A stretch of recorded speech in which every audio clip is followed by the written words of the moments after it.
반려동물 양육 가구가 꾸준히 증가하고 있습니다. 이와 동시에 수의학의 수준 역시 높아지고 있는데요. 반려견의 경우 나이가 들어감에 따라 관절 문제를 호소하는 사례가 많습니다. 경우에 따라 수술적 치료가 이루어지기도 하는데요. 보통은 문제가 심각해졌을 때 동물병원을 내원하지만 조금만 자세히 살펴보면 문제 행동을 파악할 수 있다는 사실 알고 계셨나요?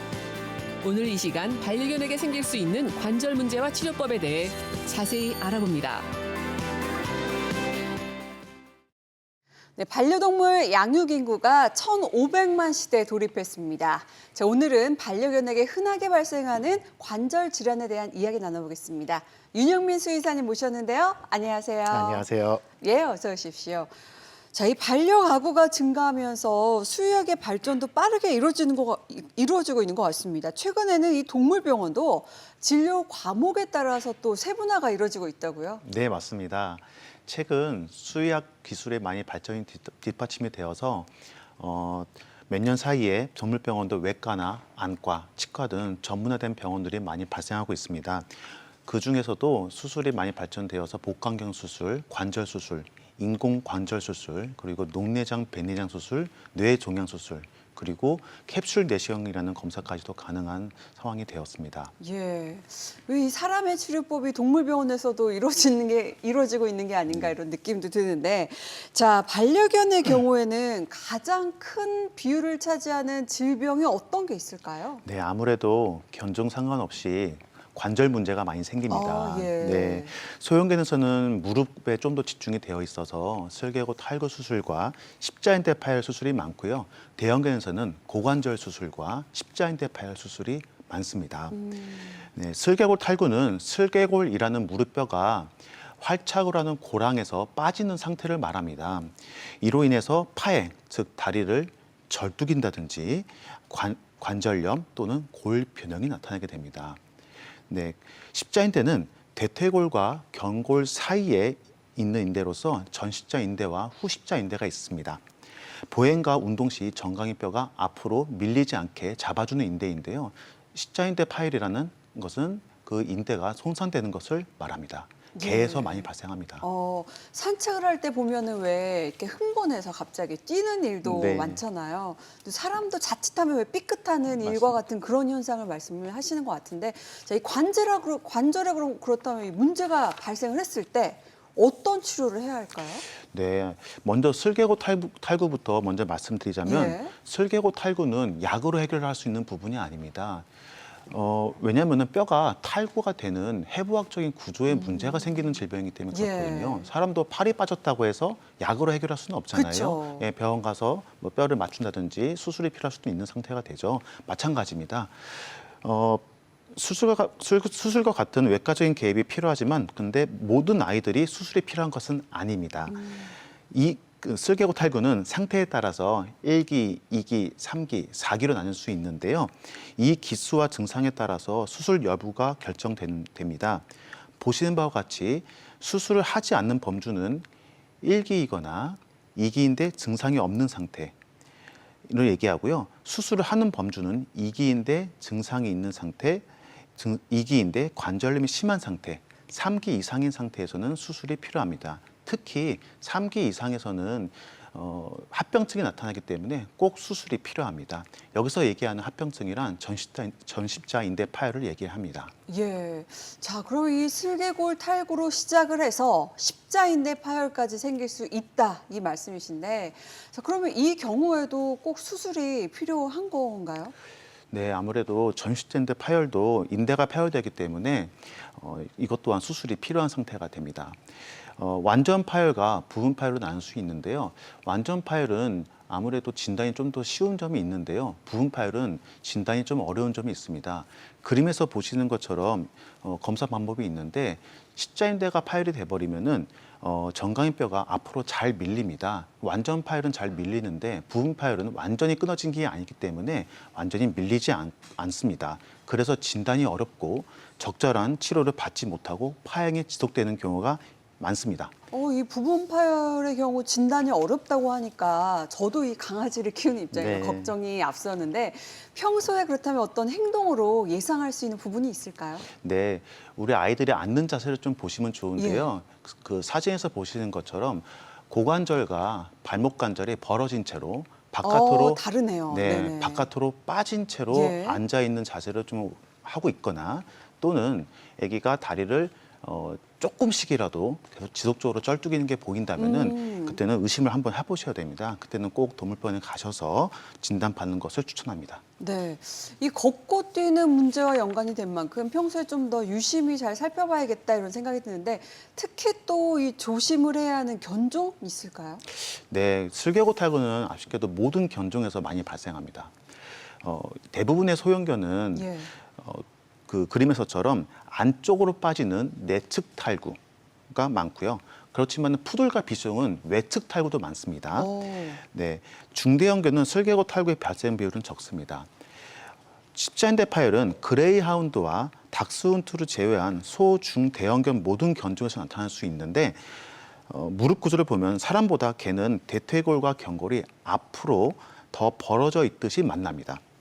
이로 인해서 걸을 때마다 힘의 전달이 보시는 그림과 같이 핑크색 화살표 방향으로 위로만 전달되는 게 아니라 앞으로 벌어져서 하늘색 화살표 방향으로도 발생하게 됩니다.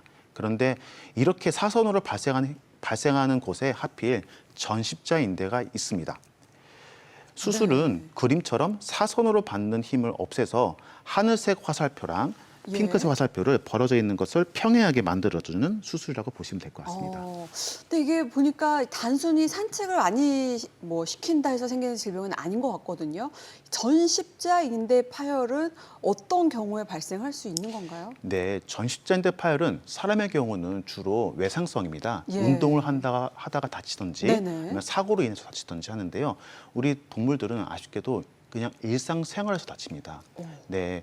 우리 아이들이 보통 이제 퇴근을 하시면은 예. 보통 아이들이 좋아서 난리가 나잖아요. 반겨주죠. 난리가 아주 나죠. 격하게. 네, 난리가 나죠. 예.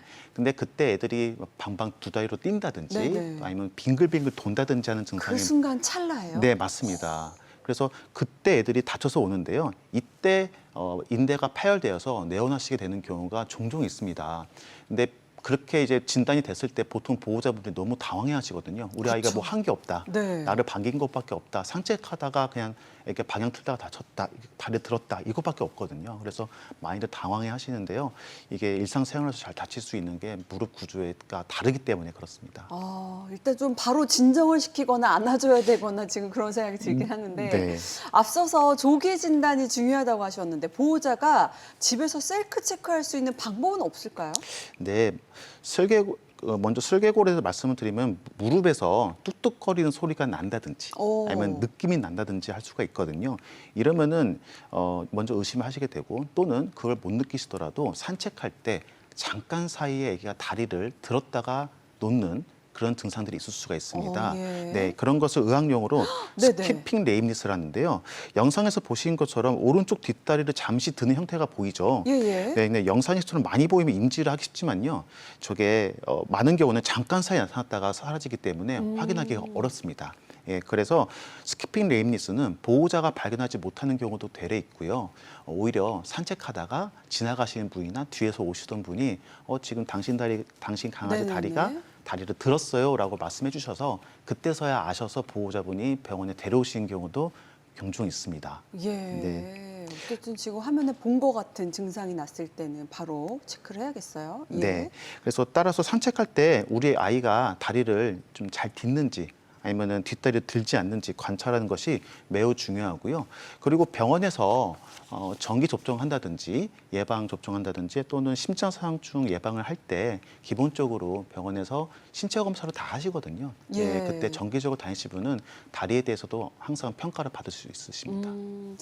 자, 이 가장 흔하게 발생하는 슬개골 탈구의 경우 인터넷에 또 정보가 굉장히 많이 나와 있거든요. 자, 그 중에서 긴가민가한 질문만 모아서 이야기 나눠보는 시간을 준비해봤습니다. 자, 슬개골 탈구 허와 실 퀴즈 형식으로 하나씩 풀어가 볼게요. 자, 첫 번째 질문입니다. 자, 슬개골 탈구 관절 영양제가 도움이 된다. OX X입니다. 오, 예. 이 예. 앞서 말씀드린 의외네요. 대로요. 네네. 슬개고 탈구는 뼈가 빠지는 해부학적인 문제. 구조적인 문제이기 네, 때문에. 구조적인 문제입니다. 예. 근데 이 관절 영양제는 관절염이 있을 때 도움은 좀 될 수는 있는데요. 이게 관절염이 발생했을 때 그때만 영양제를 선택할 수 있지. 이 슬개고 탈구가 있다고 해서 관절 영양제 선택하는 것은 약간 맞지는 않습니다. 오히려 살을 빼는 게 더 도움이 됩니다. 살이 찌면 무리를 줄 수 있으니까. 네, 맞습니다. 예. 네, 자 그럼 두 번째 질문 드리겠습니다. 자, 슬개골 탈구가 있으면 계단 운동이 좋지 않다. OX. X입니다. 오, 네, 많이들 왜죠? 예, 이렇게 알고 계시는데요. 실은 아닙니다. 왜냐하면은 계단 운동이나 경사 운동은요 근육량을 증가시키는데 아주 도움이 됩니다. 예. 근데 근육량이 증가가 되면은 관절 안정화에 상당히 도움이 됩니다. 예, 오. 근데 이제 이런 얘기가 나오는 이유가 아무래도 계단에서 다치는 경우가 많거든요. 예, 아무래도 산책 시에 흥분을 하게 되죠, 우리 아이들이요. 그래서 계단을 우다다다 뛴다든지 왔다 갔다 뛴다든지 하는 경우가 있습니다. 그러다가 외상성 슬개골 탈구나 또는 슬개골 탈구가 있던 애들이 더 진행이 되는 경우가 있습니다. 예. 그래서 이런 얘기가 나온다고 보는데요. 관절 운동이 근육량을 증가시키는 데 있어서는 계단 운동이나 경사진골 운동이 나쁜 건 아닙니다. 오히려 도움이 될 수 있다. 네, 맞습니다. 근처 근육을 강화시키는 데 네. 있어서 야, 뭐 한번 생각을 여러모로 해볼 수 있는 그런 질문이었던 것 네. 같아요. 자, 그동안 진료를 하면서 참 많은 반려동물들을 만나보셨을 것 같은데 방송을 통해서 반려인들에게 해주고 싶은 말씀이 있으시다고요? 네, 슬개골 탈구 2기로 진단받은 한 아이가 있었는데요. 네. 몇 달 동안 잘 지내왔습니다. 근데 몇 달 만에 병원에 오셨는데 아기가 다리를 못 쓴다고 해서 오셨어요. 예. 근데 그 사이에 몇 개월 사이에 3기까지 진행이 되고 다리를 옷자대로 걸어서 제대로 못 걷는 상황이었습니다. 더 심해졌네요. 네, 예. 훨씬 심해졌죠. 네네. 못 보던 사이에. 근데 더 놀라웠던 건 다리보다는요. 우리 아이의 외형이었습니다. 네. 너무 다른 아이가 되어 있었어요. 살이 어? 너무 쪄가지고요. 아, 예, 체중 증가가 거의 1kg 가까이 되었었거든요. 그래서 거의 못 알아볼 정도로 살이 너무 쪄서 생긴 예. 문제인데요. 이게 아무래도 살이 찌면서 무릎에 무리가 가서 2기에서 3기로 금방 가게 된 거죠. 더 진행이 된 거였군요. 네, 예. 그래서 수술을 받고 이제 다이어트도 성공해서 2년 동안 잘 지냈는데 2년 뒤에 다시 오셨습니다. 네네, 오셔서 이번에도요. 다리 못 쓴다는 거예요. 왜죠? 네, 그때는 다시 보니까 아까 말씀드린 합병증에 의한 전십자인대 파열이었습니다. 아. 근데 역시나 우리 아이가 또 그 전처럼 살이 많이 쪄 있는 상태였습니다. 확실히 체중이 증가하면 뼈나 관절에 무리가 갈 수밖에 없는 상황이 조금씩 계속 진행이 됐던 거네요. 네, 예. 갈 수밖에 없습니다. 예, 그래서 이제 제가 드리고 싶은 말씀은 저도 간혹 비만 클리닉을 운영하나 싶을 정도로 네. 예, 체중 조절을 꼭 해달라고 말씀을 드리게 되는데요.